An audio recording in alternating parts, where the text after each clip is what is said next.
ভালোবাসার সীমানা পেরিয়ে লিখেছেন প্রিয়স্মিতা তেহজিব রায়। পর্ব সংখ্যা 43। তৃপ্তি বেগম রাগে গজগজ করতে করতে রান্না করছেন। ওনার স্বামী এক বায়না, এত রাতে 100 বায়না। উনি তো পুরো ফেঁসে গেছেন। তিনি তরকারিতে লবণ দিতে দিতে বললেন, এই বাপ বেটি মিলে আমার গোটা জীবন মশলা পিষার মতো পিষে দিল। বাপ মেয়ে যেমন তেমন। মেয়েটা তো কোনো কথাই শুনতে চায় না। আর মেয়ের নামে কিছু বললে উনার স্বামী কিছু কানে তুলে না। ছ্যা! ওনার ভাবনার মাঝে ফ্লোটে কলিং বেলটা বেজে ওঠে। তিনি গ্যাস বন্ধ করে ধুয়ে গিয়ে দরজা খুলে দিলেন। দরজার বাইরে প্রিয়স্মিতা সারা শরীর কাদামাখা দেখে দাঁড়িয়ে আছে। সে মাকে দেখাও না দেখার ভান করে চুপচাপ ড্রয়িং রুমের সোফায় শটান হয়ে শুয়ে পড়ল। মেয়েকে অবস্থায় দেখে তৃপ্তি বেগম চিৎকার দিয়ে উঠলেন, এই প্রিয়, ওঠ এখান থেকে। সারা শরীরের কি এক অবস্থা! একটু আগেই সোফাটা ঝরে মুছে পরিষ্কার করেছি, আর তুই এই নোংরা পোশাকে শুয়ে পড়ে দিলি নষ্ট করে। এগুলো পরিষ্কার করতে কি আমার কষ্ট হয় না? ওঠ বলছি। তোর বাপ তো আমায় বিনা পয়সায় চাকরানি এনেছে। প্রিয়স্মিতা বিরক্ত চোখে তাকালো আম্মুর দিকে। বাসায় আসতে না আসতে ঘ্যান ঘ্যান শুরু করে দিয়েছে।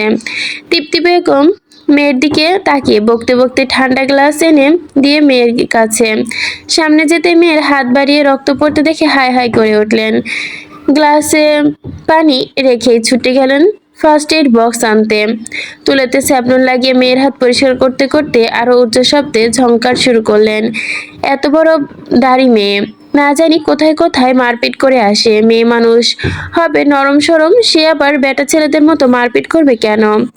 আমার হয়েছে যত জ্বালা। বাপ আর মেয়েটাকে আদর দিয়ে দিতে মাথায় তুলে ফেলেছে। এ গেছো মেয়েকে বিয়ে করবে কে, আমিও দেখব। প্রিয়স্মিতা দীর্ঘশ্বাস ফেলে কান চেপে ধরলো। ঝড়ের গতিতে বসা থেকে উঠে দাঁড়িয়ে ঘরের দিকে দৌড় দিল। তৃপ্তি বেগম চিৎকার করে বলল, হ্যাঁ, আমার কথা তো তোমাদের বাবা মেয়ের পছন্দ হয় না। যেটা ভালো লাগে সেটাই করো। স্ত্রীর কান ফাটানো চিৎকার। আর ঘরে বসে থাকতে পারলেন না সাজিদ শিকদার। ঘর থেকে বেরিয়ে এসে সোফায় বসলেন। নিজের রাগান্বিত স্ত্রীর দিকে তাকিয়ে নরম কণ্ঠে বললেন, আমার সুন্দরী বউটা তো রেগে গেছে কেন? আমার লক্ষ্মী মেয়েটা আবার কি করলো? তৃপ্তি বেগম অগ্নিচোখে তাকালেন স্বামীর দিকে। অসহায় মুখের দিকে তাকিয়ে খ্যাক খ্যাক করে বললেন, আপনার আশকারা পেয়েই আপনার মেয়েটা উচ্ছৃঙ্খল হচ্ছে দিন দিন। প্রতিদিন কোথাও না কোথাও মারপিট করে বাড়ি ফেরে। সাজিদ শিকদার মৃদু হাসলেন। স্ত্রী কোমর জড়িয়ে বললেন, শান্ত হও, ও আমার মেয়ে, অনেক স্ট্রং, ওর কিছু হবে না। তৃপ্তি বেগম ঝাড়া মেরে বললেন, ছাড়ুন বলছি, আমার কথা তো আপনাদের পছন্দ হয় না। সাজিদ শিকদার উঠে দাঁড়ালেন, স্ত্রীকে কোলে নিয়ে আরো নরম কণ্ঠে বললেন, আমার বউটা বোধ একটু বেশি রাগ করেছে। ঘরে চলো বউ, ফু দিয়ে তোমার সব রাগ উড়িয়ে দিব। চুপ হয়ে গেল তৃপ্তি বেগম। মুহূর্তে তার রাগ গলে গেল পানি হয়ে। বউ বসে চলে এসেছে বউ বসে চলে এসেছে দেখে সাজিদ, এখানে হচ্ছে বসে না বসে হতো হয়তোবা। বউ বসে চলে এসেছে দেখে সাজিদ শিকদার আবারও বললেন, এই আমার বউটা লজ্জা পেলে তাকে কত সুন্দর লাগে সে কি জানে? তৃপ্তি বেগম লজ্জা মিশ্রিত হেসে স্বামীর বুকে ধাক্কা দিয়ে বললেন, বুড়ো বয়সে ভীমরতি। সাজিদ শিকদার বউকে কোলে নিয়ে ঘরের দিকে হাঁটতে হাঁটতে বললেন, তুমি আমার বুড়ো বললে? তৃপ্তি, চলো তাহলে আজই তোমাকে প্রমাণ দেই এই সাজিদ শিকদার বুড়ো নাকি যুবক। তৃপ্তি বেগম স্বামীর বুকে কিল মারতে মারতে বললেন, ছাড়ুন, মেয়ে বাসায় আছে, দেখে ফেলবে। সাজিদ শিকদার দরজা বন্ধ করতে করতে বললেও কিছু দেখবে না। প্রিয়স্মিতা ঘরের দরজা বন্ধ করে ব্যাগ ট্যাগ ছুঁড়ে ফেললো, দৌড়ে গিয়ে বিছানায় ঝাপটে পড়লো। সারা শরীর থেকে এখনো মুচকি হাসি সরছেই না তার। ঠোঁটের কোণে লেগে আছে সেই হাসি। অকারণে লজ্জা লাগছে। ভেতরে অস্থিরতার চক্রবৃদ্ধি হারে সেকেন্ডে সেকেন্ডে বেড়ে চলেছে। বুকটা হাহাকারের মতো ওঠানামা করছে, হাফারের মতো। প্রিয়স্মিতা লজ্জায় বালিশে মুখ গুজে দিল। আসলে প্রিয়স্মিতার চরিত্রের সাথে লজ্জা জিনিসটা একেবারেই বেমানান। কিন্তু আজ তার এত বছরের জীবনটা প্রথমবার ভীষণ লজ্জা লাগছে। সে সেই ধূস চোখে পুরুষের কথা মনে পড়তে তার কেমন লাগছে। ধূসর রঙের চোখ, চেহারা কেমন উজ্জ্বলভাবে ভাসছে চোখের সামনে। এই পুরুষের মাঝে কি আছে কি জানি, যা আছে দেখতেই হবে। প্রিয়স্মিতার মন প্রাণ নিয়ে দিল এখন প্রিয়স্মিতা অদ্ভুত অদ্ভুত সব ফিলিংস হচ্ছে। প্রিয়স্মিতা উঠে গোল হয়ে বসলো, ঠোঁটে এখনো লেপ্টে আছে সেই মুচকি হাসি। সে অজানা পুরুষের কথা ভাবতে ভাবতে হারিয়ে গেল সে। মন গহীনে থেকে সুরলো কণ্ঠ কেউ গেয়ে উঠল দেবের সেই বিখ্যাত গানের কয়েকটি লাইন। প্রেম কি বুঝিনি, আগে তো খোঁজেনি, আজ কি হলো রে আমার। তুই তো ছিলি বেশ লুকিয়ে ভিন দেশ, কাজ ছিল না পালাবার। তুই ছাড়া এ মন বাঁচে, তুই ছাড়া বল কে আর আছে, আয় চলে আয় আমার কাছে, আয়। প্রিয়স্মিতার মনে সেই পুরুষে আরেকটি বার দেখার জন্য ছটফট করে উঠল, উতলা হলো চিত্ত। চটপট বসা থেকে উঠে দাঁড়ালো প্রিয়স্মিতা। সে ঘরে বসে ছটফট করা মেয়ের নয়, দেখতে মন চাইছে মানে এখনই দেখতে হবে। প্রিয়স্মিতা বিছানা থেকে নেমে পায়চারি করতে লাগলো, চোখ বন্ধ করে মনে করতে লাগলো সেই সময়ের সব কথা। বাঁকা হেসে বলল, হে মিস্টার, তুমি কি ভাবছো তোমাকে আমি খুঁজে পাবো না? তুমি এই মেহেরিমা শিকদার প্রিয়স্মিতা নজরে পড়েছ।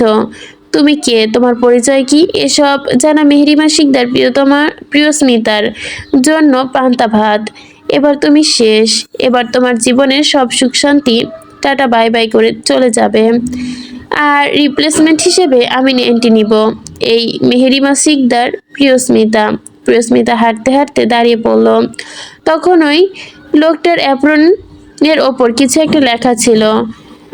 কি যেন ছিল নামটা? প্রিয়স্মিতা চোখ বন্ধ করে ব্রেনে একটু চাপ দিয়ে মনে পড়তে লাগলো।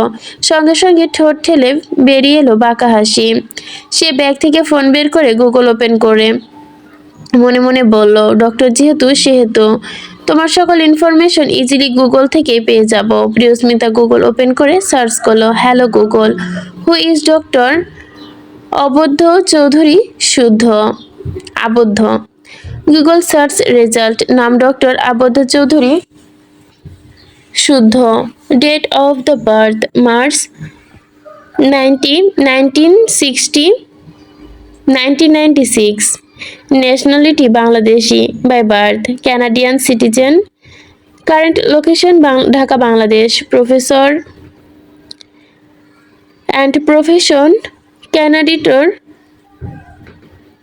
cardiologist, sugar heart specialist, reputation top 10 most popular and handsome heart sugar in Canadian, medical degree MBBS of University of Toronto, Faculty of Medicine, graduation year 2018, post graduation training Royal Victoria Hospital, Montreal, award Canadian Medicine Executive Award in 2021, Yago Global Sugar Recognition 2022, relationship status unmarried, social media profession over 1.5 million follower on Instagram, public image height 6 feet 1 inch, complexion extremely fair, eyes smoky gray, facial hair light stubble, যার বাংলা অর্থ বলা হয়েছে হালকা দাড়ি, face sharp jaw line, deep set eye, appearance witty degrade as executionally handsome, has person's fitness compared to that of the movie star, signature look creep white coat, minimal smile, interest gazy, search follower। ও এই যে এতক্ষণ যেটা হচ্ছে ইংলিশে ছিল এটা এখন আবার বাংলা দিয়ে দিছে। নাম আবদ্ধ চৌধুরী শুদ্ধ, জন্ম তারিখ 19 মার্চ 1996, জাতীয়তা জন্মসূত্রে বাংলাদেশ, কানাডিয়ান নাগরিক, বর্তমান অবস্থা ঢাকা বাংলাদেশ, পেশা কার্ডিওলজিস্ট সার্জন, হার্ট রোগ বিশেষজ্ঞ, কানাডার সেরা দশজন জনপ্রিয় ও সুদর্শন হার্ট বিশেষজ্ঞের মধ্যে অন্যতম, চিকিৎসা degree MBBA, university of Toronto faculty of medicine, স্নাতক হচ্ছে 2018 সালে, post graduation training royal Victoria হাসপাতাল মন্ট্রিয়াল, পুরস্কার হচ্ছে কানাডিয়ান মেডিকেলের এক্সেল অ্যাওয়ার্ড 2021, আর ইয়াং গ্লোবাল সার্চ হচ্ছে 2022। সম্পর্ক অবস্থা অবিবাহিত, সামাজিক উপস্থিতিতে ইনস্টাগ্রামে হচ্ছে 15 লাখের বেশি অনুসারী, চিকিৎসা সচেতনতা এবং জনসেবা জনপ্রিয়, ব্যক্তিত্ব ও বাহ্যিক চেহারা, উচ্চতা 6 ফুট 1 ইঞ্চি, গায়ের রং একেবারে ফর্সা, চোখ ধূসর স্মোকি গ্রে, দাড়ি হালকা চাপদাড়ি, মুখপাত তীক্ষ্ণ, চোয়াল শক্ত, গভীর চোখ, চেহারা অতিমাত্রায় সুদর্শন। অনেকেই বলে তার উপস্থিতিতে যেন সিনেমার নায়কের মতোই স্বাক্ষর লোক, ধবধবে সাদা কোট, অল্প হাসি, কিন্তু চোখের ভয়ঙ্কর দৃঢ়তা। গুগলে যা এলো তা দেখে প্রিয়স্মিতার মাথা ঘুরে গেল, মুখ হা হয়ে গেল, মুখ আপনি আপনি বেরিয়ে এলো। ওরে শালা! প্রিয়স্মিতা বিছানায় ধপ করে বসে পড়ল, বুড়ো কোচকে বলল, এই জন্যই ব্যাটারি এত তেজ। ওকে, নেভার মাইন্ড, তুমি যতই তেজি হও সেটা তো বিয়ের পর আমার জন্য যথেষ্ট হবে। প্রিয়স্মিতা আর কিছু না ভেবে ঝটপট কল লাগালো যারা নাম্বারে। এইবার রিং হতে রিসিভ হলো। যারা ওপাশ থেকে ঝাড়ি মেরে বলল, তুই তুই কিছু না বলে চলে গেলি কেন? কিন্তু প্রিয়স্মিতা যারাকে সম্পূর্ণ এড়িয়ে দিয়ে বলল, আমাদের কলেজে একদল ডক্টর এসেছে, রাইট? ডক্টরের কথা শুনে ভুরু কুচকালো যারা, ছোট করে বলল, হুম। প্রিয়স্মিতার ঠোঁটে হাসি প্রশস্ত করলো। এবার সে কোনো বনিতা ছাড়া বলল, ওই যে ডাক্তারটা যার সাথে ধাক্কা খেয়েছিলাম, মানে তোদের দুলাভাই, সেও কি আছো এখানে? প্রিয়স্মিতার কথা বেকেল বনে গেল যারা, কিছু বুঝতে না পেরে বলল, হ্যাঁ। প্রিয়স্মিতা বিরক্ত হলো, তেতো কণ্ঠে বলল, শালি, তো নাটক করতে বলছি আমি, তো নাটক দেখার সময় এখন নাই, আমার হাত লাফাচ্ছে। তুই কোথায় আছিস বল, আমি এক্ষুনি আসছি। যারা ঢোক গেলে বলল বাসায়। প্রিয়স্মিতা ব্যস্ত কণ্ঠে বলল, জাস্ট 10 মিনিটের মধ্যে কলেজের পার্কের সামনে সব শালিকে দেখা করতে চাই, বলে দে। বলে কট করে ফোনটা কেটে দিল। ফোন কাটতে প্রিয়স্মিতার ঠোঁটে ফুটে উঠল এক অদ্ভুত হাসি, এক রহস্যময় হাসি, বাঁকা নাকি লাজুক বোঝা গেল না, ভীষণ কনফিউজিং। প্রিয়স্মিতা একটা কথা যেন বোধহয় যারার কানে পারমাণবিক বিস্ফোরণ ঘটালো। সে কান থেকে ফোন নামিয়ে নিজের কানে কয়েকটা বাড়ি দিল, নিজের ওপর সন্দেহ করে বলল, আমি কি ঠিক শুনলাম? মাথায় চক্কর দিয়ে উঠলো যারার। কিছুক্ষণ সময় নিয়ে নিজেকে ধাতস্থ করলো। পুরো ঘটনা বুঝতেই মুখ থেকে আপনা আপনি বেরিয়ে এলো, ইন্নানিল্লাহ। উষা, অনুশ্রী বেগম, তনুশ্রী বেগম, অনন্যা বেগম বসে সবাই মস্করায় ব্যস্ত। হাসি ঠাট্টার মাঝে তারা একটি লিস্ট বানাচ্ছে, যেমন তেমন লিস্ট না, মাসকাবাড়ির লিস্ট। কারণ দুদিন পরেই পহেলা রমজান। রমজানের আগেই প্রতি বছরের মতো এবারও শিকদার বাড়ির গিন্নিরা রুটি সিন্নির আয়োজন করবে। যদিও আরো আগেও হয়েছে, তবে এবার একটু দেরি হবে, কিন্তু নানা কারণে হয়ে ওঠেনি এবার। আর কাল যদি না দেওয়া হয় তাহলে এবছর হয়তো দেওয়াই হবে না। তাই গিন্নিরা যা যা লাগবে লিস্ট তৈরি করছে। অনুশ্রী বেগম উষাকে উদ্দেশ্য করে বলে, আম্মু, তোমার বিয়ের এরপর এটাই প্রথম রমজান, তাই প্রথম রোজায় তোমার মামা শ্বশুররা তাদের স্ত্রী সন্তানদের নিয়ে ভাগ্নে বউ দেখতে আসবেন। আর জানো তো, এবারে সবাই মামা বাড়ি একটাই। উষা একটু অবাক হলো, এই বাড়ির ভাইয়া আপু তো অনেক, সবার মামা বাড়ি একটাই কিভাবে হবে? আর আপনারা চারজন তো আলাদা আলাদা।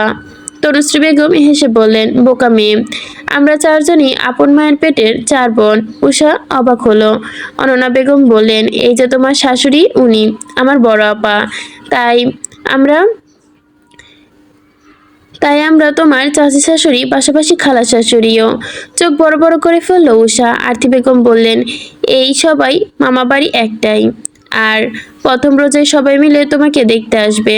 উষা সব সম্পর্কে তালগোল পাকিয়ে ফেললো। সে না বুঝে মাথা নেড়ে বলল, আচ্ছা আম্মু, সে জম্মু। তনুশ্রী বেগম হেসে উঠলেন। মেয়েটাকে তিনি অনেক পছন্দ করেছেন, কিছুটা বুঝুক আর না বুঝুক, কখনো তার কথার অবাধ্য হয় না। এমনকি মেয়েটা আজকাল ইসরে পাকামি মেয়েদের মতো নয়, সবকিছুতেই প্রশ্ন করে না, শান্ত শিষ্ট ভদ্র নম্র, একদম নরম কাদামাটির, যাকে নিজের মতো করে গড়ে নেওয়া যায়। তিনি আল্লাহর কাছে সব সময় দোয়া করেন যেন তার ছেলেদের বাকিগুলোর বউ এমনই হয়, সবার আগমনে যেন এই সংসারে শান্তি সুখ ভরে ওঠে। কারো আগমনে যেন ভাঙন না ধরে। ওনার ভাবনার মাঝে ধীরা ছুটে এলো, উষার হাত ধরে বলল, ভাবি তাড়াতাড়ি চলো, ছোটদা তোমায় ডাকছে। স্বামীর কাণ্ডে উষা শাশুড়িদের সামনে লজ্জা পেল। ধীরা আবারও স্বভাব সুলভ ভঙ্গিতে বলল, তাড়াতাড়ি চলো ভাবি, ছোটদা বলেছে অনেক গুরুত্বপূর্ণ কথা আছে। উষা একটু লাজুক ভঙ্গিতে শাশুড়িদের দিকে তাকিয়ে ওনারা মিটিমিটি হাসছে। তনুশ্রী বেগম বললেন, যাও আম্মু, গিয়ে দেখো ছেলেটা কি বলে। উষা বুক ভরা হেসে ধীরার পেছনে গেল। প্রেম ড্রয়িং রুমে দাঁড়িয়ে জোরে জোরে ডাকছে, পরি, প্রিয়, কোথায় দুজন? আরো কয়েকজনকে ডাক দিল। পরি ছুটে এলো, প্রিয়তাও এলো। পরিণীতা বলল, ছোটা কেন ডাকছো? প্রিয়তা কৌতূহলী চোখে তাকালো প্রেমের দিকে। প্রেম বন্ধুর দিকে তাকিয়ে বলল, তোমাদের ভাবিকে নিয়ে একটু শপিং এ যাও, ওর যা যা লাগে নিয়ে আসো। আমার একটা গুরুত্বপূর্ণ কাজ পড়ে গেছে, আমি যেতে পারতাম নয়তো। পরিণীতা মিটমিটি হাসলো, সুযোগের সদ্ব্যবহার করছো? হুম, এমনি এমনি তো যাবো না। প্রেম ভুরু কুঁচকে বলল, কত টাকা লাগবে? প্রিয়তা কষ্ট পাওয়ার অভিনয় করে বলল, ছি ছোটদা, আমি কি তোমার মতো? এমন মনে হলো, তোমার টাকা দিয়ে আমি কি করব? যদি ভাবির কাছ সাথেই যাই তাহলে বেশি কিছু না, ভাবির পাশাপাশি আমারও শপিংটা সেরে আসবো। ধীরাও যোগ দিয়ে বলল, আপু তোমার শপিং এ যাবে, আমিও যাব। উষা হা করে ভাই বোনের দিকে তাকিয়ে আছে, প্রিয় বোনদের দিকে তাকিয়ে দীর্ঘশ্বাস ফেলে ওয়ালেট থেকে কার্ডটা বের করে উষার দিকে বাড়িয়ে বলল, এটা থেকে যা যা লাগবে সব কিনে নিও, আর এই বাদরগুলো কি কি কিনতে চায় তাও কিনে দিও। প্রিয়তা ও পরিণীতা দুচ্ছে সে একে অপরের দিকে চাইলো। পরিণীতা প্রিয়তা এক সাথে চোখ টিপলো, বাবা, বিয়ে হতে পারলো না, ভাই আমার হয়ে গেল বউ পাগলা, আপন বোন পর হয়ে গেল। এই জন্যেই ননদরা ভাবিকদের দেখতে পারে না। উষা চোখ বড় বড় করে চাইলো পরিণীতার দিকে, ভুরু কুচকে বোনের কান টেনে ধরলো, খুব পেকে গেছিস তাই না? পরিণীতা চিৎকার দিয়ে বলল, ছোটদা লাগছে, আমি তো মজা করছিলাম, তোমার বউয়ের মতো বউ আরো 4টা হোক। পরিণীতা লাফাতে দেখে প্রিয়তা আর ধীরাও ফিক করে হেসে উঠল। উষা প্রেমের হাত ধরে বলল, আপু লাগছে তো, ছেড়ে দিন। প্রেম উষার দিকে তাকিয়ে ছেড়ে দিল। পরিণীতা কান ডলতে ডলতে পা টিপে টিপে প্রিয়তার পাশে গিয়ে দাঁড়ালো। ফিসফিস করে বলল, তোর কি মনে হয় আমার ভাই কি প্রেমে পড়েছে? প্রিয়তা কাছে গিয়ে বলল, আমি কি জানি, আমি তো প্রেম বিশেষজ্ঞ নই। ধীরা তাদের কথার মাঝে হাত ঢুকিয়ে দিয়ে বলল, প্রেমে পড়েনি আপু, তবে প্রেম পড়েছে বা পড়বে ভাব। পরিণীতাও সম্মতি জানিয়ে বলল, ঠিক বলেছিস। সাথে সাথে প্রিয়তা আবারও কান চেপে বলল, তুইও খুব পেকে গেছিস। ধীরা লাফিয়ে উঠে বলল, আপু, আমি তো বড় হচ্ছি। প্রেম তাড়া দিয়ে বলল, বাদরামু না করে তাড়াতাড়ি যা, বিকেলের আগে ফিরে আসবি। বলে ওপরে চলে গেল। পরিণীতা উষার পিছে টেনে বলল, ভাবি, জামাই তো আঁচলে বেঁধে ফেলেছো, মাত্র দুদিনে কাবু করে ফেলেছো। উষা লজ্জায় মাথা নিচু করে নিল। প্রিয়তা বলল, চলো রেডি হয়ে আসি। পরিণীতা সম্মতি জানিয়ে বলল, ভাবি তুমিও চলো।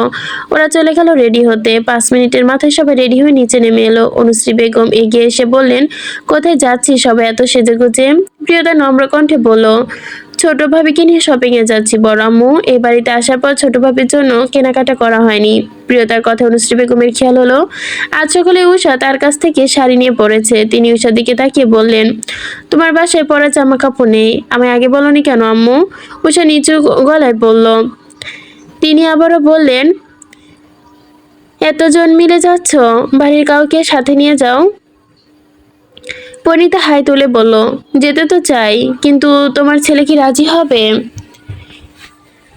তাদের কথার মাঝে তন্ময় সেজে গুজে চলে এলো। প্রিয়তা ভুরু নাচিয়ে বলল, তুই কোথায় যাবি মোটু?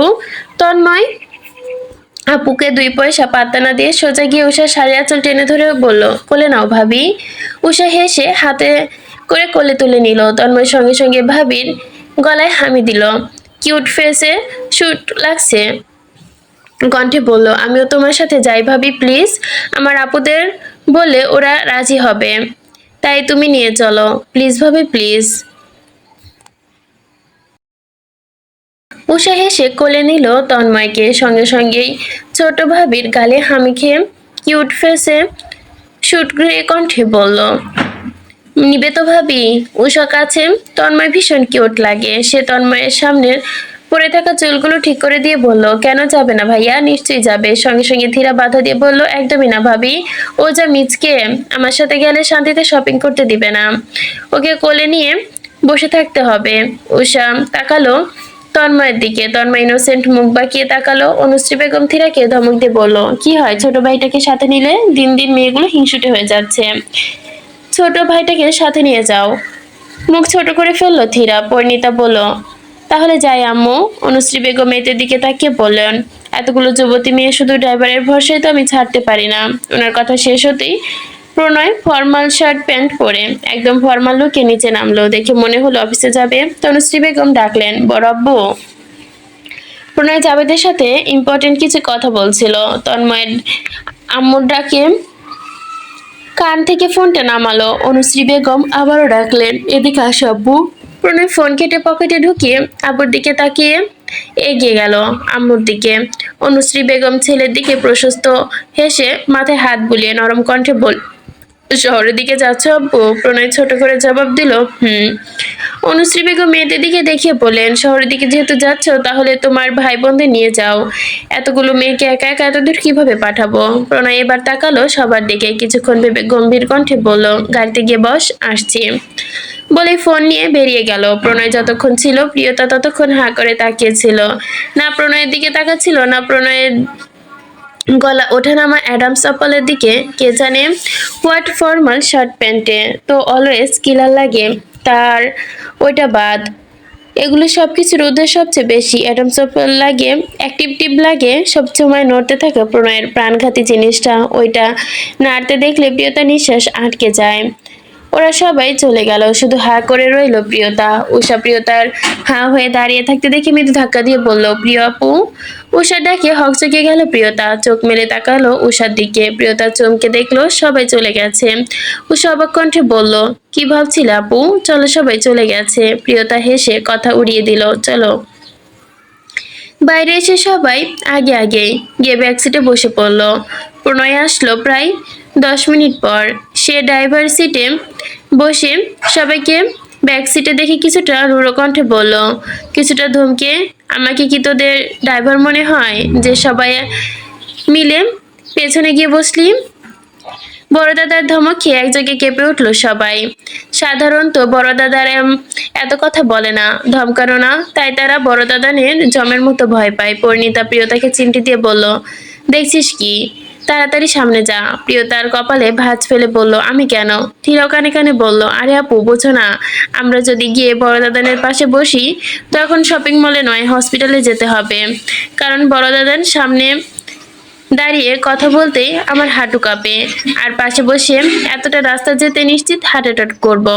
প্রিয়তা আবারও ভয় ভীতি মুখে নিয়ে একবার তাকালো। এই প্রথম প্রিয়তা নিজেকে অনেক সাহসী মনে হচ্ছে, কারণ তারা যাকে জমের মতো ভয় পায় সে তো শুধু তার পাশে বসেনি, আরো কত কিছু করে ফেলেছে। সেগুলো যদি এরা একবার জানতো, হার্ট অ্যাটাক করবে নিশ্চিত। প্রিয়তা গাড়ি থেকে নেমে প্রণয়ের পাশে গিয়ে বসলো। হাফ ছেড়ে বাঁচলো সবাই। প্রণয় গাড়ি স্টার্ট দিল। প্রিয়তা আর চোখে তাকালো প্রণয়ের দিকে। প্রণয়ের পাশে বসতে পেরেই তারও অনেক ভালো লাগছে, কিন্তু প্রণয় কোনো কিছুতে তাকালো না, সোজা ড্রাইভ করে চললো। প্রিয়তা কিছুক্ষণ আর চোখে তাকিয়ে সোজা সরাসরি দেখতে লাগলো প্রণয়কে। প্রণয় এক হাতে গাড়ি ড্রাইভ করার রিক্সটা, উফ, একটা মারাত্মক কিছু। প্রিয়তা মনে মনে বলল, এই পোলার রূপের আগুনে জ্বলে পুড়ে পাগল হয়ে না জানি কবে আমি পাবনায় চলে যাই। প্রিয়তার একটা না নিজের দিকে তাকিয়ে থাকতে দেখে চোখে হাসলো প্রণয়, যা দেখলো না কেউ। পার্কের সবুজ ঘাসের ওপর শুয়ে হাঁপাচ্ছে দৃষ্টি সৃষ্টি, যারা নুহা, রুহি, স্নেহা। তাদের জিভ বেরিয়ে গেছে 10 হাত। স্নেহা হাঁপাতে হাঁপাতে বলল, কোনো না কোন শালার জন্য আমাদের জানটা যায় যে অবস্থা। স্নেহার কথা শুনে রুহি ঝাড়ি দিয়ে বলল, চুপ শালি, আমার ক্রাশের নামে একটা উল্টাপাল্টা কথা বলবি না। স্নেহা মুখ পাকিয়ে বলল, যা বলছিস গিলে নে, ওই মালটা তোর আমার কারোই হবে না। ওইটার ওপর প্রিয়স্মিতার নজর পড়েছে। যারা উঠে কথাটা শুনে বলল, ইন্নানিল্লাহ। শুনে দৃষ্টি শুয়ে শুয়ে যারাকে পা দিয়ে লাথি দিয়ে বলল, ওই শালি তোর আবার কোন জামাই মরলো ইন্নালিল্লাহ পড়ছিস? যারা দেখে শ্বাস ফেলে বলল, তোরা ফাইজলামি করছিস? তোদের কি হাট বলতে কিছু নেই? তোদের কি ওই ডাক্তারের জন্য একটু মায়া হচ্ছে না? বেচারা। সৃষ্টিও কণ্ঠ দুঃখী মিশিয়ে বলল, আহা বেচারার জন্য মায়া লাগছে, কি মাসুম চেহারা। স্নেহা বলল, ভাই আমার এখনো বিশ্বাস হচ্ছে না প্রিয় কারো প্রেমে উষ্টা খেয়ে পড়েছে। How is it possible? যারার গালে হাত দিয়ে বলল, আমি প্রথমবার শুনে ভেবেছিলাম আমার মাথা হয়তো বা কান কোনোটা খারাপ হয়ে গেছে।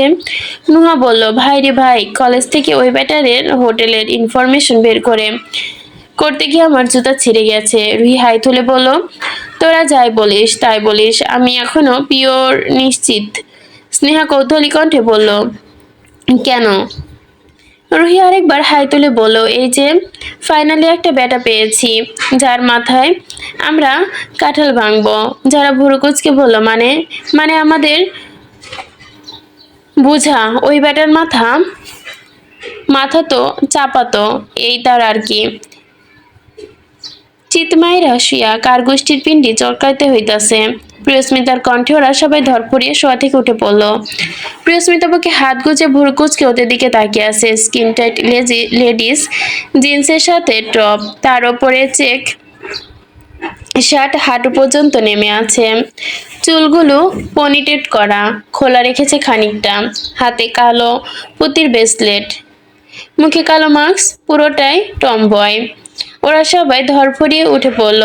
রুহুই রেগে গিয়ে বলল, ওই শালি আমাদের কয়লা করে তুই গায়ে হাওয়া লাগাই ঘুরতাছস? নুহা বলল, বৈন্তর স্ট্রবেরি ডক্টরের ইনফরমেশন বের করতে গিয়ে আমার 2000 টাকা জুতো ছিঁড়ে গেছে। প্রিয়স্মিতা সবার দিকে তাকিয়ে বেশ বিরক্ত হলো। প্যাকপ্যাকানি শেষ কর, আমার স্ট্রবেরি ডক্টরের অ্যাড্রেস বল। যারা বলল, বেশি কিছু জানতে পারি নাই, শুধু জেনেছি সানশাইন হোটেলের নাম শুনে প্রিয়স্মিতার চোখে খেলে গেল দ্রুত হাসি। সে পার্ক থেকে যেতে যেতে বলল, বাই বাই শালিরা। রুহি চিৎকার দিয়ে বলল, কাজের বেলায় কাজই, কাজ পুরালেই পাজি, দাঁড়াশালি আমরাও যাব। বলে ওরাও পিছু নিল। সানশাইন হোটেলের বাইরে দাঁড়িয়ে আছে ওরা। নুহা বলল, রুম নাম্বার জানি না। প্রিয়স্মিতা পাখা এসে বলল, এখনই জেনে নিচ্ছি, বলে হোটেলের ভেতরে চলে গেল। যারা ভয় করে বলল, না জানি ভেতরে কোন কুলকাণ্ডারি পাকিয়ে আসে। প্রিয়স্মিতা রিসেপশনে এসে রিসেপশনিস্টকে উদ্দেশ্য করে বলল, excuse me, doctor Abodh Chowdhury Shuddha, how many number are in the room? Receptionist প্রিয়স্মিতার মুখের দিকে তাকিয়ে বলল, হু are you to him? Priyasmita একটি লজ্জা ও অভিনয় নিয়ে বলল, I am is his girlfriend. Receptionist হেসে বলে, oh he is the room number 103। Priyasmita হেসে হোটেল থেকে বেরিয়ে গেল। প্রিয়স্মিতাকে আসতে দেখে যারা দৌড়ে গিয়ে বলল, ভাই তুই তো ঝামেলা করে আসিসনি কোনো? এখানে ঝামেলা করলে পুলিশ কেস হয়ে যাবে। প্রিয়স্মিতা বিরক্তি চোখে তাকালো যারার দিকে, ঝাড়ি দিয়ে বলল, চুপ শালি, তোর এত ডর আসে কোত্থেকা? যারা অসহায় চোখে তাকালো প্রিয়স্মিতার দিকে। রুহি বলল, ওই শালি কি শুনে এলি তাই বল। প্রিয়স্মিতা বাঁকা হেসে হোটেলের পেছনের দিকে যেতে যেতে বলল, তোরা দাঁড়া, আমি চুমু খেয়ে আসি, বলে চলে গেল। নুহা বলল, ওরে শালি পানি চুমু পর্যন্ত চলে গেল। সৃষ্টি বলল, ওই হট ডক্টরের চুমু খাবে আর আমরা এখানে দাঁড়িয়ে মশার কামড় খাবো? চল সামনের ক্যাফেতে গিয়ে বসি। ওরা সকলে সম্মতি জানিয়ে ক্যাফেতে চলে গেল। প্রিয়স্মিতা হোটেলে গিয়ে দাঁড়িয়ে ওপরের দিকে তাকালো, ভালোভাবে দেখে আইডিয়া করলো দোতলার কর্নারের রুমটাই 203। সে সামনে, এখানে কিন্তু আমি ভুল বলি নাই, উপরে লেখা আছে 103, নিচে লেখা আছে 203। সে মনে মনে বলল, I am coming to your heart my strawberry doctor. বলে অপাশে তাকাতে ছেলের মতো পাইপ ধরে ঝুল পড়ল। জুতা নিচে ফেললো সাবধানে, পাইপ বেয়ে উপরে উঠতে শুরু করলো। ও 4 মিনিটের মধ্যে উঠেও গেল। পাইপ ধরে ঝুলে পা রাখলো রুমের বেলকনিতে। এক লাফিয়ে বুকে হাত রাখলো সে। কয়েক সেকেন্ড পর নিঃশ্বাস ফেলে স্বাভাবিক হলো। সতর্ক দৃষ্টিতে তাকালো রুমের দিকে। বেলকনির দরজা খোলা দেখে মনে মনে হাসলো প্রিয়স্মিতা। বাঁকা এসে বলল, আমি চলে এসেছি আমার জিনিস বুঝে নিতে। আর না ভেবে রুমের দিকে পা বাড়ালো। বেলকনির পর্দা সরিয়ে রুমে পা রাখতেই প্রিয়স্মিতা সরাসরিদের ঝংকার দিয়ে কেঁপে উঠল। বুকের ভেতর টলমেটল ভাবে বাজতে শুরু করলো গান। সাথে সাথে চোখ মুখ খিচে বন্ধ করে নিল। পেছনে ফিরে ঢোক গিলল। বেহায়া লোক। সে কিছুক্ষণ বড় বড় নিঃশ্বাস ফেলে নিজেকে বোঝালো, আমারই তো জিনিস, তাহলে এত লজ্জার কি আছে? এরকম লজ্জা করার কোনো মানেই নেই। তার অতি আকর্ষণীয় ফর্সা পুরুষালী পৃষ্ঠ উন্মুক্ত, যা দেখে নারী চুম্বকের মতো আকর্ষণে সক্ষম, যার থেকে বাদ গেল না প্রিয়স্মিতাও। সে নিজেকে যতটা বুঝাক তবুও বুক অনবরত কেঁপে চলেছে। প্রিয়স্মিতা নিজেকে ঝাড়া মেরে বলল, কত ছেলেকে খালি গায়ে পিটিয়েছিস, আর এই ব্যাটার পিঠ দেখে কাঁপছিস? হ্যাঁ। প্রিয়স্মিতা ধীর পেয়ে এগিয়ে গেল শুদ্ধের মাথার কাছে। শুদ্ধের চেহারাটা চোখের সামনে দৃশ্যমান হতেই আবারও প্রিয়স্মিতার সব চিন্তা এলোমেলো হয়ে গেল। সে নিজেকে সামলাইয়ে নিল কোনো রকম, কারণ এই ব্যাটা যদি জেগে যায় কেলো হয়ে যাবে। তাই সে বেশি রিস্ক না নিয়ে পকেট থেকে ক্লোভ্রম বের করে শুদ্ধের নাকের দুধারে স্প্রে করে দিল। এবার নিশ্চিন্ত হলো সে। সে এবার নিশ্চিন্তে শুদ্ধের পাশে বসে পড়ল। মুগ্ধ চোখে চেয়ে রইল শুদ্ধের দিকে। একটিবার দেখার জন্য মনটা কিরকম উথাল পাথাল করছিল। প্রিয়স্মিতা শুদ্ধের কপালে পড়ে থাকা চুলগুলো সযত্নে সরিয়ে দিল। কি নিষ্পাপ চেহারা! এই চেহারা দেখে কে বলবে জেগে থাকলে বেটা রাগ নাকে ডগায় থাকে? প্রিয়স্মিতা কাপা হাতে শুদ্ধের গালে হালকা হালকা দাড়িতে হাত বোলাতে বোলাতে বলল, এক দেখাতে আমার প্রাণ কেড়ে নিয়েছো, কাজটা ভালো করনি, তাই শান্তিতে তোমাকে পেতেই হবে। শাস্তি আমি তোমাকে দিব, আর তোমার শাস্তি এখন থেকে তুমি আমার। শুধু এই মেহেরিমা শিকদার প্রিয়স্মিতা দেখল পাশে শুদ্ধের ফোন পড়ে আছে। প্রিয়স্মিতা সেটা হাতে নিয়ে দেখলো লক করা। ফোনের ওয়ালপেপারে একটা 3-4 বছরের বাচ্চা মেয়ের ছবি। যদিও ছবিটা প্রিয়স্মিতার খুব চেনা লাগলো, তবুও বেশ মাথা ঘামালো না। সে ফোনটা আবারও পাশে রেখে নিজের ফোনটা নিয়ে শুদ্ধের ঘুমন্ত অবস্থার ফটফট কয়েকটা ছবি তুলে দিল। আবারও শুদ্ধের দিকে তাকিয়ে বলল, বাই বাই স্ট্রবেরি বাবু, কাল আবার দেখা হবে, বলে বাঁকা এসে যেভাবে এসেছিল ঠিক সেভাবে চলে গেল। দৃষ্টি সৃষ্টি স্নেহা যারা রুহি নুহা সবাই মিলে ক্যাফেতে বসে। রুহি বলল, দুর্বল কখন চুমু খেতে গেছে, এখন আসার নাম নেই। চুমু খাওয়ার নাম করে নাকি পুরোটাই খেয়ে দিয়েছে কে জানে। নুহা নাক ছিটকে দিল, ছি কি অশ্লীল, কি নষ্ট। রুহি মুখ বাঁকিয়ে তাকালো নুহার দিকে। ও রে শালি, ও সাধু সাজো, তুই তো অলিগলিওয়ালা। কাল যে রাফসান ভাইকে চুমু খেয়েছিস, আরো কত কিছু করেছিস, আমি বুঝি দেখিনি? বলবো কিছু সবাইকে? রুহির কথায় সবাই বিস্ফোরিত চোখে তাকায় নুহার দিকে। নুহা কটমট চোখে তাকায় রুহির দিকে। মনে মনে বলল, শালি সব বলে দিয়ে আবার জিজ্ঞাসা করে বলবো সবাইকে? ওদের কথার মাঝে জমদূতের মতো হাজির হলো নিভান।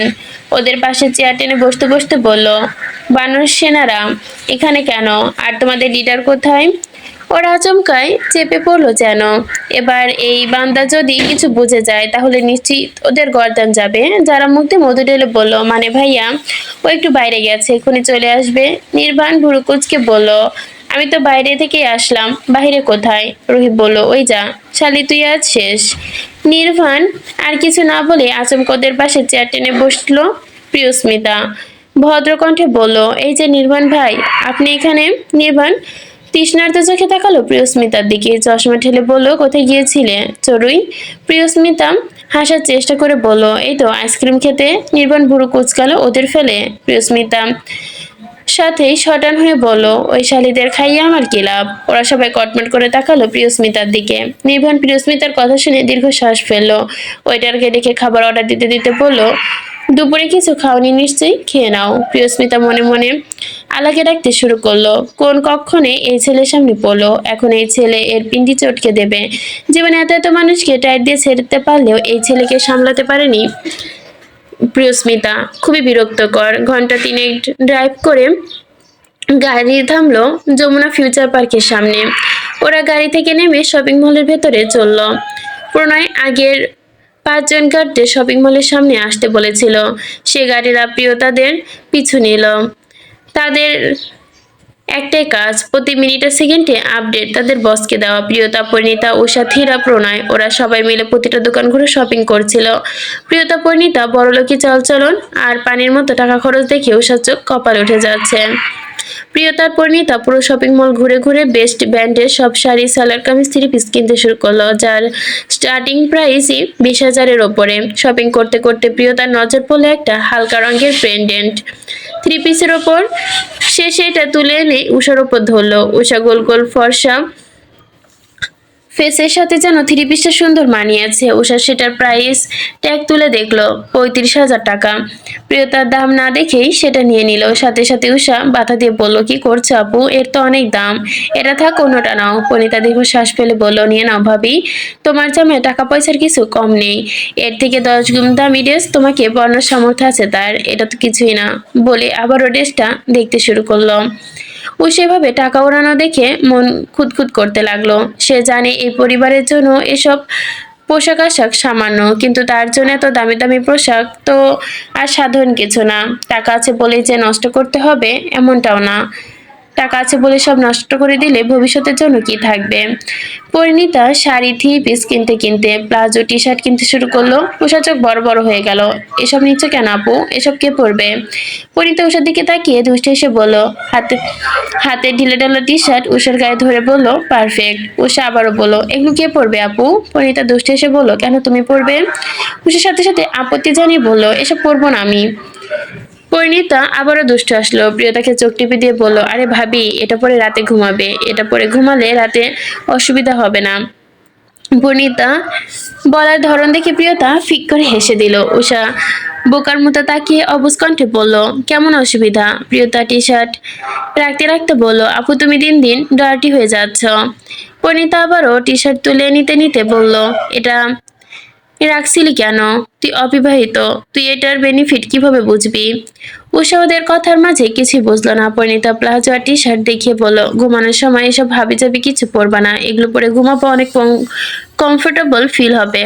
উষা কিছু না বুঝলেও আর বারণ করলো না। আর অনেকক্ষণ ঘুরে ঘুরে উষার জন্য নিজের জন্য মিলিয়ে মোট 7 লক্ষ টাকা বিল ধরিয়ে উঠলো তারা।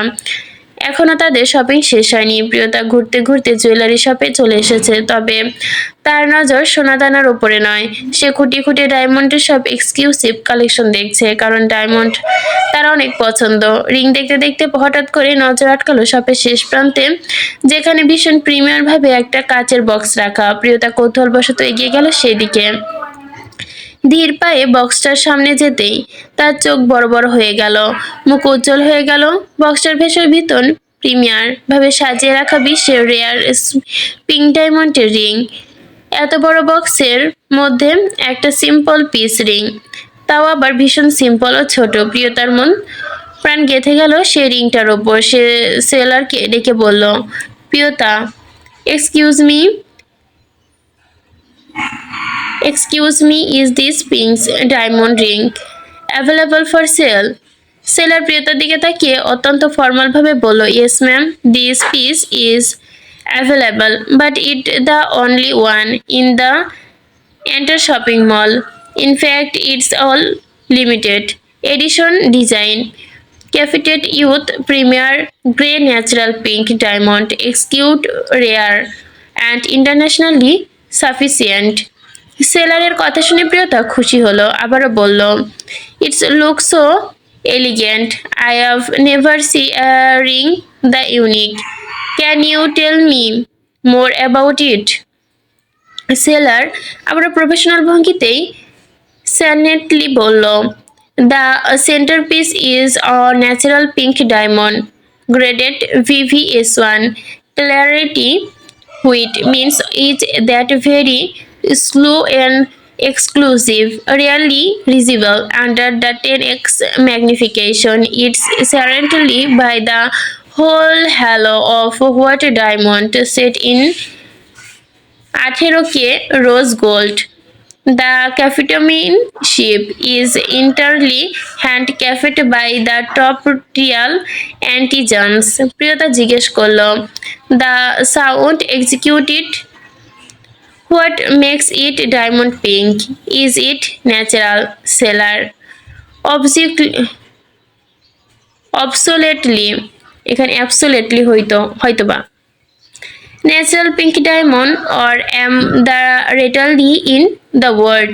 The color oxide it in require in the sprinkle lighting and duting formation. This is the labeled great and didn't it 100% authentic diamond. I think sorts that support what so valuable. Priyata আবারও বলল, wow, so what it's the price? Seller বলল, the price is 3.9 million, যা কিনা বাংলা অঙ্কে বলতে গেলে 39 লক্ষ টাকা। Given it's largely curative and handcrafted nature it's considered and collect ultimate. I understand, বলল Priyata. I like to purchase it. Seller, I I a brilliant decision ma'am. This ring is not just jewellery, it's a elegance. Priyata প্রেমের card এগিয়ে দিয়ে বলল, yes please, and I pay by card. সাথে সাথে পরিণীতা কার্ডটা ছো মেরে নিয়ে নিল। প্রিয়তার মাথায় গাড্ডা মেরে বলল, তোর কি মাথা খারাপ প্রিয়? তুই ছোটদার কার্ড দিয়ে এত এক্সক্লুসিভ ডায়মন্ড জুয়েলারি কিনছিস? তুই এটা কিনলে পুরো কার্ডটাই তো ফাঁকা হয়ে যাবে। তুই জানিস না ভাইয়ারা, আব্বু বা চাচার টাকা নেয় না। আর ছোটদা তো আরো সাংঘাতিক, কোম্পানি থেকে স্যালারিটাও নেয় না, নিজের পেন্টিংয়ে বিক্রি করে যা পায় তাই। পরিণীতার কথায় প্রিয়তার মন খারাপ হয়ে গেল। সে মায় ভরা চোখে তাকিয়ে রইল রিংটার দিকে। পরিণীতা বোনের মনোভাব বুঝে নরম কণ্ঠে বলল, এখন বাসায় চল বোন, বাসায় গিয়ে আব্বুকে বল আব্বু রাতে তোকে এটা এনে দেবে। প্রিয়তার মনে আফসোস হলো, ততক্ষণে কি আর এটা থাকবে? তাও মনকে বুঝিয়ে গেল। ওরা পে করতে গেলে বিল পে এক গাদা শপিং ব্যাগ নিয়ে প্রণয়ের গাড়িতে এসে উঠল। প্রণয় দেখলো প্রিয়তার মুখ ভার। প্রিয়তার মুখে অন্ধকার দেখে বসে থাকতে দেখে ভুরু কুঁচকালো প্রণয়। তবুও কিছু না বলে গাড়ি স্টার্ট দিল। গাড়ি চলতে লাগলো আপন গতিতে। প্রণয় 4 ঘন্টা পর এসে পৌঁছালো তারা শিকদার বাড়িতে। পরিণীতা, উষা, ধীরা, তন্ময় সবাই শপিং ব্যাগগুলো নিয়ে চলে গেল। প্রিয়তা মুখ গোমরা করে নিচে নামলো। তার হাত টেনে ধরলো প্রণয়। থমকালো প্রিয়তা, পিছু ফিরে তাকালো প্রণয়ের মুখের দিকে। প্রণয় চেহারার অনুভূত শূন্য। প্রিয়তা তার দিকে প্রশ্নবোধক চোখে তাকালো। প্রণয় তার চোখের প্রশ্ন পাত্তা না দিয়ে একটানে একদম কাছে টেনে নিল। হতভম্ব হয়ে গেল প্রিয়তা। প্রণয় কয়েক সেকেন্ড তার নীলাভ চোখের দিকে তাকিয়ে পকেট থেকে একটা পিঙ্ক কালারের রিং এর বক্স বের করলো। প্রিয়তা অবাক চোখে তাকিয়ে আছে প্রণয়ের দিকে। প্রণয় বক্সটা ওপেন করতে প্রিয়তার চোখ রসগোল্লার মতো বড় বড় হয়ে গেল। সে বিস্ফোরিত চোখে তাকিয়ে রইল সেই পিঙ্কি ডায়মন্ড রিংটার দিকে। প্রণয় রিংটা বের করে প্রিয়তার বাঁ হাতের অনামিকা আঙ্গুলে পরাতে শান্ত ধমক দিয়ে বলল, আমার মন কি চাচ্ছে বলতো? প্রিয়তা অবাক চোখে প্রণয়ের দিকে তাকিয়ে থেকে অনমনে বলল, কি? প্রণয় কণ্ঠে আরো একটু তেজ মিশিয়ে খানিক ঝাড়ি দিয়ে বলল, মন চাচ্ছে থাপড়ে তোর গালে চামড়া তুলে ফেলি। জিজ্ঞেস কর কেন? প্রিয়তা ভয় ভয় ঢোক গিলে আংটিটা পড়তে যাবে যেই থাপ্পড় দেওয়ার ইচ্ছে হতে পারে, সেটা সে স্বপ্নেও কল্পনা করতে পারেনি। তবুও সে ভয়টা নিয়ে বলল, কেন? প্রণয় প্রিয়তার দুহাত নিজের হাতের মুঠোয় নিয়ে প্রিয়তার চোখে চোখ রেখে খানিক রাগান্বিত কণ্ঠে বলল, তোকে বলিনি কখনো কোনো কিছু? পছন্দ হলে সাথে সাথে আমাকে জানাবি, সেটা ফেলে আসবি না। প্রিয়তা মনের ভাব আকাশের মেঘের মতোই হারিয়ে গেল। সে চেয়ে রইল প্রণয়ের বাদামি চোখের দিকে। প্রণয় আবারও বলল, তুই চাইলে তোর জন্য পৃথিবীর সব থেকে রেয়ার আর এক্সক্লুসিভ ডায়মন্ডও তুলে এনে দিব। আর তুই সামান্য একটা সস্তা জিনিসের জন্য মন খারাপ করে নিলি? প্রিয়তা কিছু না বলে নিজের হাতের দিকে তাকালো। রিংটা খুব সুন্দর লাগছে, একদম ছোট একটা রিং, কিন্তু পুরো হাতের সৌন্দর্য বৃদ্ধি করেছে কয়েক গুণ। প্রণয় ভুরু কুঁচকে তাকিয়ে আছে। আসলে এই মেয়েটাকে থাপড়াতে মন চাচ্ছে, শুধু মাত্র একে মারলে নিজের ব্যথা লাগবে বলেই তো মারতে পারছে না, না হলে সত্যি সত্যি কয়েক ঘা বসিয়ে দিত। প্রিয়তা নিজের হাতের আংটির দিকে তাকিয়ে খুশি হয়ে গেল। মনে যত কালো মেঘ ছিল মুহূর্তে সব কেটে গেল, রোদ উঠল। এত খুশি হলো যা বলার বাইরে। সত্যি আংটিটি তার খুব পছন্দ হয়েছে। সে উজ্জ্বল চোখে তাকিয়ে প্রণয়ের দিকে। প্রিয়তার চোখে উচ্ছ্বাস দেখে প্রণয়ের থাপ্পড়দার মনোভাব মরে গেল। প্রিয়তা নিজের হাতের দিকে তাকিয়ে খুশিতে নিজেকে কন্ট্রোল করতে পারল না। ঝড়ের বেগে প্রণয়ের ওপর ঝাপটে পড়ল। শার্টের কলার টেনে ধরে বাগালে কষে কষে দুটো চুমু খেলো। প্রিয়তাকে আসতে না দেখে পরিণীতা থিরাকে দেখতে পাঠিয়েছিল, কিন্তু গাড়ির কাছে এসেই এই মহা আশ্চর্যজনক দৃশ্য দেখে থিরার চোখ কোঠা থেকে বেরিয়ে আসার উপক্রম। তার মনে হচ্ছে বিশ্ব ব্রহ্মাণ্ড তার মাথার উপর ঘুরছে। এ কি দেখলো সে, যে বড় দাদানের সামনে দাঁড়িয়ে কথা বলতে তাদের হাঁটু কাঁপে, তার ছোট আপু কিনা সে বড় দাদানকে চুমু খাচ্ছে।